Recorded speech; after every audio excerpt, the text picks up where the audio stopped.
Hi, Wayne Bryan here for another Flashback Friday. Thanks for joining us. Today the show is Big Fish. One I love so much I could talk about this for hours, but we're going to try to keep it to just about 3 or 4 minutes.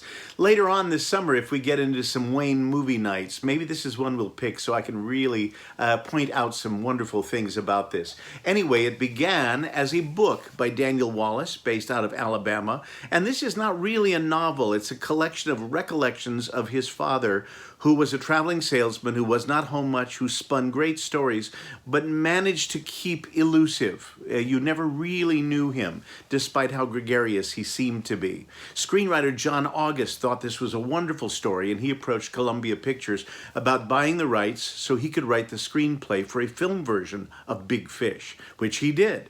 And it was produced and was very successful, as directed by Tim Burton, a fantasy filmmaker who really understood the approach that John August, the screenwriter, was going for. It tells the story of, as I said, a salesman who frustrates his wife and son even as he delights them. They love him, but they never really know when he's telling the truth. And as he gets older, the stories get more and more outlandish, and we see them depicted in fantasy sequences. Well, it was turned into a stage play in 2013, and I went to Chicago to see it. And it was almost a home run. It was really intriguing, and I loved the songs by Andrew Lippa, especially one late in Act 2 called I Don't Need a Roof. That just put me over the edge. I also responded because I think a lot of us have issues with our dads, people that we didn't know as well as we liked, people we wanted to have be proud of us, but we never quite managed as successfully as we wanted to. I think it's fairly universal for men. Well, anyway, they worked on the show after the Chicago run, and then they opened it in New York in 2013.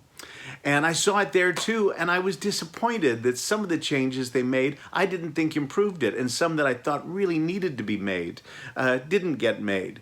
So the show ran only 98 performances there. Later on, I got the cast album when it came out, and again, listening to these songs, I could imagine what a wonderful, touching show this could be. So I put it on our schedule for our 2013 season. Our friends at Musical Theater West in Long Beach, California, bought the sets and costumes from Broadway. And so we were able to rent them from them. But in order to give the show a little bit warmer, a little bit folksier feel, we combined the scenery with some from Big River that we had created. And that made the show a little bit more approachable, I thought. The most important thing, though, was casting. The leading man and the leading lady in this show have to show us what they were like in high school, and then have a big section of the show when they are in college, and then we have to see them as the parents of a 30-year-old son.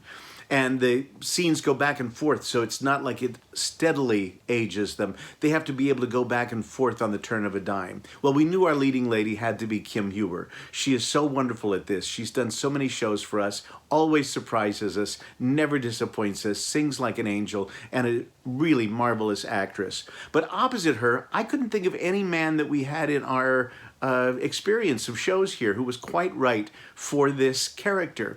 At the end of the show, the character sings, I know I wasn't perfect. I know my life was small. I know that I pretended that I knew it all.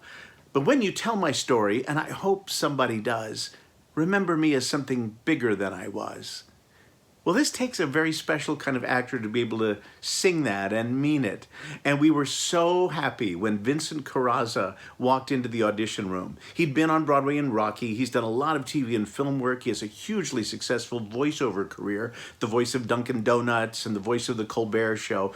But a marvelous stage actor with a heavenly singing voice that is so beautiful but never sings in such a way as to bring attention to how beautiful it is. He and Kim were absolutely magical together as the husband and wife. And then Skylar Adams was perfect as the grown version of their son, played as a youngster by Topher Kundit. So we had our main characters in place. Our wonderful Timothy Hughes played Carl the Giant, and he was on his way to Broadway. He didn't know it, but he was going to be there with Frozen, and now he's in Hadestown. Our witch was Simone Rose, on her way to Broadway and Once on This Island.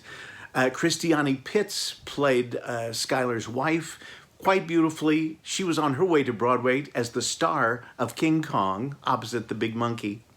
So it was a wonderful cast, and we caught them at just the right moment to do this particular play. I hope you'll enjoy these clips. Peggy Hickey did wonderful, wonderful choreography. And it's a very touching story of a family trying to understand each other and to be kind to each other. And that just seems perfect for right now, doesn't it? So please enjoy these clips from Big Fish.